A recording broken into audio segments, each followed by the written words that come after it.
Let's talk about meetings, not the easy ones, the ones where you're just listening, but the moments where you could speak up and don't. You have a thought or an idea or a question, but instead of saying it, your brain starts going, is this worth saying? Do I have enough information? What if this sounds obvious or wrong? So you wait, and by the time you decide, it's too late. The moment has passed.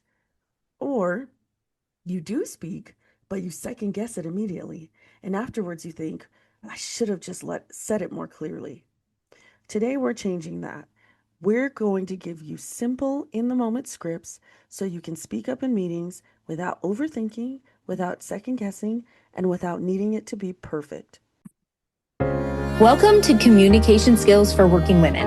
I'm Elizabeth. And I'm Rose May. Do you find yourself second guessing or avoiding conversations because you're worried about being misunderstood? You're not alone. On this show, we're sharing tangible tools for assertiveness, emotional resilience, and real-life communication wins and fails. Let's sharpen our communication together.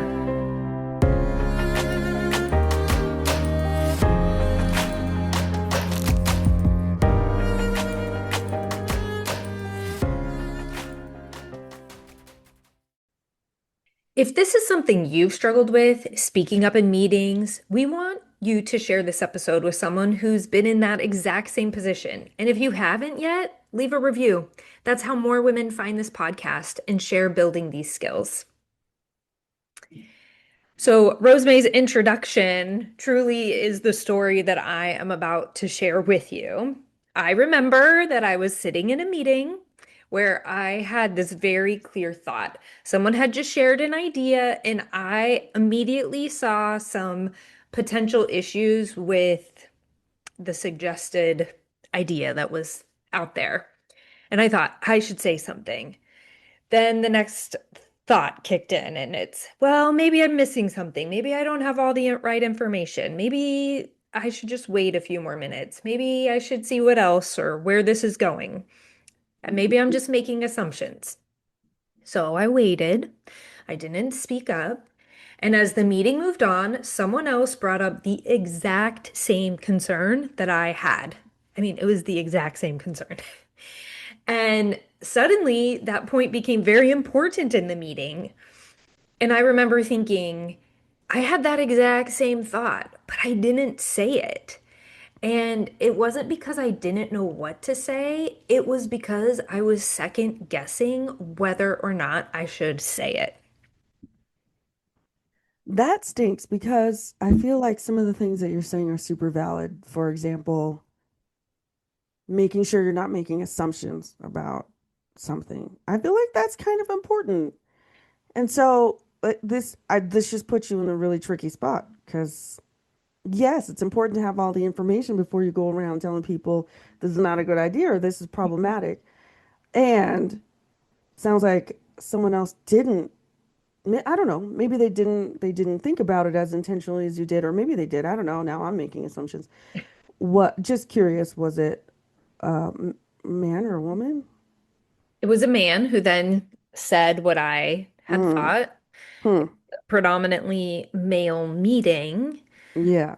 And I think though, I just was second guessing myself instead of Yeah. Yeah. trusting myself. And then even saying, like, oh, I want to make sure I'm not making any assumptions or things like that. That's almost like justifying myself, trying to make myself like feel better for not saying it. Like, oh, I was trying to be Oh, careful I see. Yeah. But instead of sometimes we do that. it. We do. And it's not a bad thing Right. to slow down. I mean, he didn't respond immediately either. Hmm. Yeah. No, Yeah. he That's didn't true, huh? speak until later in the meeting as well. Um, and so this almost like throws me back to our communication framework that we haven't touched for a while as to like what were my Mm-hmm. underlying hidden commitments in that moment? Why didn't I speak up when I had that initial thought? And I really think if I'm being totally honest, it really was second guessing myself. Like just Huh. self-doubt, just uncertainty. Um, I think that's really what it was in Yeah. situation. So this is perfect because that's exactly what we're going to be talking about. Yes. All right. Well, what do you do when that happens? You have a thought, so say it early. This is the moment where you have an idea, but you hesitate. Why? Because you're trying to evaluate it before you say it, like I was just saying, which is probably a good idea in some situations. But here's the problem: clarity happens in the conversation, not before it. When you wait too long, you actually miss the moment. So, a simple entry point could be something such as, I want to add something here, or one thought I have is, or can I share a quick perspective? Then share your point. You do not need to fully refine it before you speak. You need to enter the conversation. These statements, too, they don't make you sound like you're the authority. You're a collaborative member of the conversation. Mhm. So that, like, oh, maybe I don't have all the information is actually like revealing to me, like, oh, I needed to come across as the authority instead of just a contributor to The conversation. conversation. Yeah. Hmm. So, all right. So when you're unsure, still speak up. This is when you're not 100% certain, and that uncertainty makes you soften your message because you think, if I'm not completely right, I shouldn't say it strongly. But uncertainty doesn't mean silence. So we need to separate uncertainty from clarity. You can be uncertain and still be clear. Instead of, I don't know if this is right, but maybe, say, I'm not fully sure, but here's what I'm seeing. Instead of softening everything, say, this might need more thought, but my initial take is. You're being honest about uncertainty without weakening your message. And that's just really empowering to give yourself a voice. And when you're in a leadership role, to even use some of these phrases of, you might be having some thoughts you're not completely certain of. We don't have all the information. Please share. Opening up the environment so that everyone feels comfortable in sharing. I actually like both of those points. Even this one, this might need more thought, but my initial take is there's very something very clear about that, but also something that recognizes that you may not know everything, right? You may not have all the facts, or you may not know the whole circumstance, but it leaves space for someone to come in and provide more facts, which I like that. I like that kind of speaks to what I was talking about earlier. And so, yeah, that's probably a suggestion that I will be using for myself, actually. Yeah, this actually made me think of a situation I was just in this last week. I had been like looped in on a text message about some logistics of a specific situation for an upcoming event, okay? And multiple people giving multiple perspectives and different information, and I got kind of this like, this is what we decided, and it immediately did not land with me. I was like, oh, I'm like not this, I'm not okay with this. And so I paused and thought about like, what is this? Like, it's not my decision to make. So what is this that I'm like feeling unsettled about? And as I thought about it, I was like, oh, there's a perspective that I never shared. I held back, I second guessed myself, and I never shared. And so I called the person in charge and I told them, I was like, I don't know all the other conversations that happened. I'm not trying to change anything. I just want I want to share one more perspective, and however you guys move forward is fine. And she was so receptive to Mm, what I shared.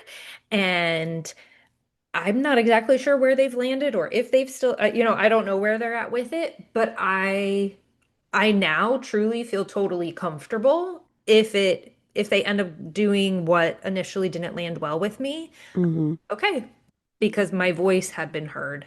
Yeah, And so, but had I not second guessed initially in that situation, I, things could have gone differently or sure. whatnot.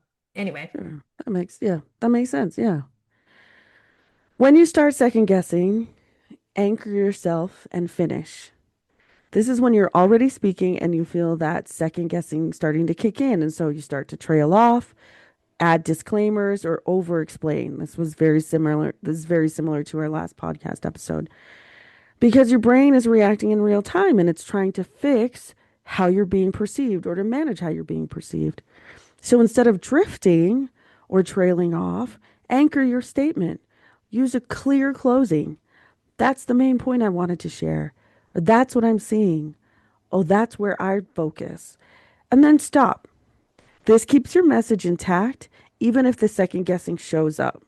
So this is more of a way to like internally control that second guessing, which again, I think we're all very familiar with in real time, that second guessing kicking in and wanting to suddenly soften everything. But if we can keep it anchored and grounded and short, then it is much easier to manage the second guessing that seems to show up in real time. Let's bring this together. If you want to speak up in meetings without second guessing, say it clearly. Say it early. I want to add something here. Be clear, even if you're unsure. My initial thought is an anchor and finish. That's the main point. This is how you move from thinking to speaking without getting stuck in that middle part of second guessing yourself. So here's your challenge. In your next meeting, don't wait for the perfect moment. Speak once and early and use one simple sentence. One thought I have is, and say it. You're not trying to be perfect. You're building the habit of showing up. Until next time, speak clearly and listen bravely. When you feel confident in your communication, everything changes. We'd love to hear your wins, failures, and insights on Instagram at Communication Skills for Women. Leave a review and connect with us. Until next time, speak clearly and listen bravely.